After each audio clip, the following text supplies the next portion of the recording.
Hi ಎಲ್ಲರಿಗೂ ನಮಸ್ಕಾರ. ಇಂದು ನಾವು ಮಾಡ್ತಾ ಇರೋದು ತುಂಬ ಸ್ಪೆಷಲ್ ಆಗಿರುವ ನವಣೆ bisibele bath, fox style millet special. ಇದು ಟ್ರೆಡಿಷನಲ್ ಟೇಸ್ಟ್ ಜೊತೆಗೆ ಸೂಪರ್ ಹೆಲ್ದಿ ರೆಸಿಪಿ ಕೂಡ. ಈ ಆರೋಗ್ಯಕರವಾದಂತಹ ರೆಸಿಪಿ ಮಾಡಲು ನಾನು ಮೊದಲಿಲ್ಲಿ ನವಣೆ ತೊಗೊಂಡಿದ್ದೀನಿ. ಸಿರಿಧಾನ್ಯ, ಫಾಕ್ಸ್ ಸ್ಟೈಲ್ಸ್ ಅಂತ ಎಲ್ಲ ಕರೀತಾರೆ. ಇದನ್ನು 1 ಬಟ್ಲಷ್ಟು ನಾನು ತೊಗೊಂಡಿದ್ದೀನಿ. ಹಾಗೆ 1 ಬಟ್ಲಷ್ಟು ತೊಗರಿಬೇಳೆ ತೊಗೊಂಡಿದ್ದೀನಿ, 1 ಬಟ್ಲಷ್ಟು ಹುರುಳಿಕಾಯಿ, 1 ಬಟ್ಲಷ್ಟು ಕ್ಯಾರೆಟು, 1 ಬಟ್ಲು ನವಕೋಲು, ಒಂದು 4 ಟೊಮೆಟೊ ಹೀಗೆ ಹೆಚ್ಚಿಟ್ಕೊಂಡಿದ್ದೀನಿ, 12 ಬ್ಯಾಡಗಿ ಮೆಣಸಿನ್ಕಾಯಿ, 5 ಗುಂಟೂರು ಮೆಣಸಿನ್ಕಾಯಿ ತೊಗೊಂಡಿದ್ದೀನಿ, 2 ಚಮಚದಷ್ಟು ಕಡಲೆಬೇಳೆ, 2 ಚಮಚ ಧನಿಯಾ, 2 ಚಮಚ ಒಣ ಕೊಬ್ಬರಿ, 4 ಚಮಚದಷ್ಟು ಹಸಿ ಕೊಬ್ಬರಿ ತೊಗೊಂಡಿದ್ದೀನಿ. ಹಾಗೆ 1 ಚಮಚದಷ್ಟು ಗಸಗಸೆ, 2 ಚಕ್ಕೆ, 2 ಲವಂಗ, ಸ್ವಲ್ಪ ಹುಣಸೆಹಣ್ಣು ನೆನೆಸಿಟ್ಕೊಂಡಿದ್ದೀನಿ, 2 ಸ್ಪೂನಷ್ಟು ತುಪ್ಪ, 2 ಚಮಚದಷ್ಟು ಎಣ್ಣೆ, ಒಗ್ಗರಣೆಗೆ ಕರಿಬೇವು, 1 ಈರುಳ್ಳಿ, 1 ಕ್ಯಾಪ್ಸಿಕಮ್ ತೊಗೊಂಡಿದ್ದೀನಿ. ಹಾಗೆ ರುಚಿಗೆ ತಕ್ಕಷ್ಟು ಉಪ್ಪು ತೊಗೊಂಡಿದ್ದೀನಿ. ಮೊದಲು ಒಂದು ಕುಕ್ಕರಿಗೆ 1 ಬಟ್ಲಷ್ಟು ಬೇಳೆ ಹಾಕ್ಕೊಂಡು ಚೆನ್ನಾಗಿ ವಾಶ್ ಮಾಡ್ಕೊಳ್ಳೋಣ. ಚೆನ್ನಾಗಿ ವಾಶ್ ಮಾಡ್ಕೊಂಡ್ಮೇಲೆ 2 ಬಟ್ಲಷ್ಟು ನೀರು ಸೇರಿಸಿ 1 ವಿಜಲ್ ಬೇಯಿಸ್ಕೊಳ್ಳೋಣ. ಈಗ ಮಸಾಲ ಪ್ರಿಪೇರ್ ಮಾಡ್ಕೊಳ್ಳೋಣ. ಅದಕ್ಕೋಸ್ಕರ ನಾನು ಇಲ್ಲಿ 12 ಬ್ಯಾಡಗಿ ಮೆಣಸಿನ್ಕಾಯಿ, 5 ಗುಂಟೂರು ಮೆಣಸಿನ್ಕಾಯಿ ಹಾಕಿ 1 ಸ್ಪೂನ್ ಎಣ್ಣೆ ಹಾಕಿದ್ದೀನಿ. 2 ಚಮಚ ಕಡಲೆಬೇಳೆ, 2 ಚಮಚ ಧನಿಯಾ, 2 ಚಕ್ಕೆ, 2 ಲವಂಗ ಹಾಕ್ಕೊಂಡು ಚೆನ್ನಾಗಿ ಫ್ರೈ ಮಾಡ್ಕೊತಾ ಇದ್ದೀನಿ.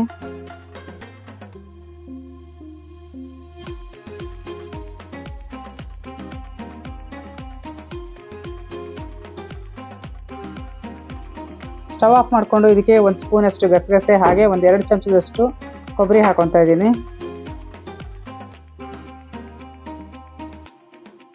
ಫ್ರೈ ಮಾಡಿರುವಂತಹ ಮಸಾಲೆ ಎಲ್ಲ ತಣ್ಣಗಾದ್ಮೇಲೆ ಒಂದು ಮಿಕ್ಸಿ ಜಾರ್ ಸೇರಿಸ್ಕೊಂಡು ಅದಕ್ಕೆ 4 ಚಮಚದಷ್ಟು ಹಸಿ ತೆಂಗಿನಕಾಯಿ ತುರಿ ಹಾಗೆ ಸ್ವಲ್ಪ ಹುಣಸೆಹಣ್ಣು ನೆನೆಸಿಟ್ಕೊಂಡಿದ್ದೆ ಅದನ್ನು ಹಾಕ್ಕೊಂಡು ಒಂದ್ಸರಿ ನೀರು ಹಾಕ್ತೀನಿ, ಒಂದ್ಸರಿ ರುಬ್ಕೊಂಡು ಮತ್ತೆ 1 ಬಟ್ಲಷ್ಟು ನೀರು ಸೇರಿಸಿ ಮತ್ತೆ ನುಣ್ಣಗೆ ರುಬ್ಕೊಳ್ಳೋಣ. ಮಾಮೂಲಿಯಾಗಿ ಅಕ್ಕಿಯಿಂದ ಮಾಡಿರುವಂತಹ ಬಿಸಿಬೇಳೆ ಬಾತು ಎಲ್ಲರೂ ತಿಂದಿರ್ತೀರಾ. ಒಂದ್ಸರಿ ಈ ರೀತಿ ನವಣೆ ಬಿಸಿಬೇಳೆ ಬಾತ್ ಮಾಡಿ ನೋಡಿ, ಎಲ್ರಿಗೂ ತುಂಬಾ ಇಷ್ಟ ಆಗುತ್ತೆ. ಆರೋಗ್ಯಕ್ಕೂ ಸಹ ತುಂಬ ಒಳ್ಳೆಯದು.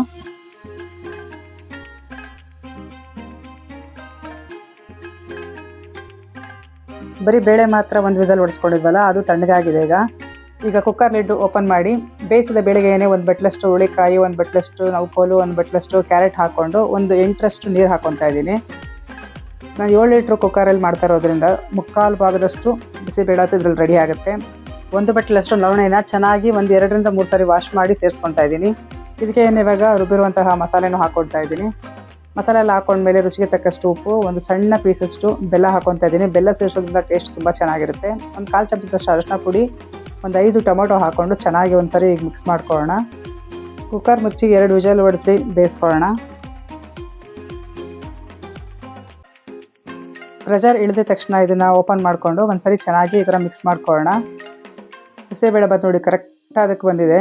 ತುಂಬ ತೆಳುನೂ ಇಲ್ಲ, ತುಂಬ ಗಟ್ಟಿನೂ ಇಲ್ಲ, ಇದು ಪರ್ಫೆಕ್ಟ್ ಆಗಿದೆ. ಈಗ ಒಂದು ಪ್ಯಾನಿಗೆ 2 ಚಮಚದಷ್ಟು ಎಣ್ಣೆ ಹಾಕ್ಕೊತಾ ಇದ್ದೀನಿ. ಅದಕ್ಕೆ 1/2 ಚಮಚದಷ್ಟು ಸಾಸಿವೆ ಸಿಡಿದ ನಂತರ 10 ಕರಿಬೇವಿನ ಎಲೆ, 1 ಈರುಳ್ಳಿ, 1 ಕ್ಯಾಪ್ಸಿಕಮ್, 2 ಬ್ಯಾಡಗಿ ಮೆಣಸಿನ್ಕಾಯಿ ಹೀಗೆ ಮುರಿದು ಸೇರಿಸ್ಕೊಂಡಿದ್ದೀನಿ. ಇದು ಚೆನ್ನಾಗಿ ಫ್ರೈ ಮಾಡ್ಕೊಳ್ಳೋಣ.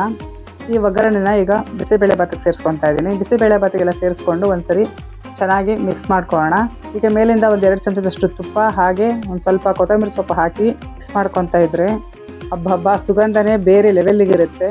ಪ್ಲೇಟಿಗೆ ಬಿಸಿ ನವಣೆ ಬಿಸಿಬೇಳೆ ಬಾತ್ ಸರ್ವ್ ಮಾಡಿಕೊಂಡು ಮೇಲಿಂದ 1 ಸ್ಪೂನ್ ತುಪ್ಪ, 2 ಚಮಚದಷ್ಟು ಖಾರ ಬುಂದಿನ ಹಾಕ್ಕೊಂಡು ತಿಂದರೆ super tasty and healthy meal. Thanks for watching.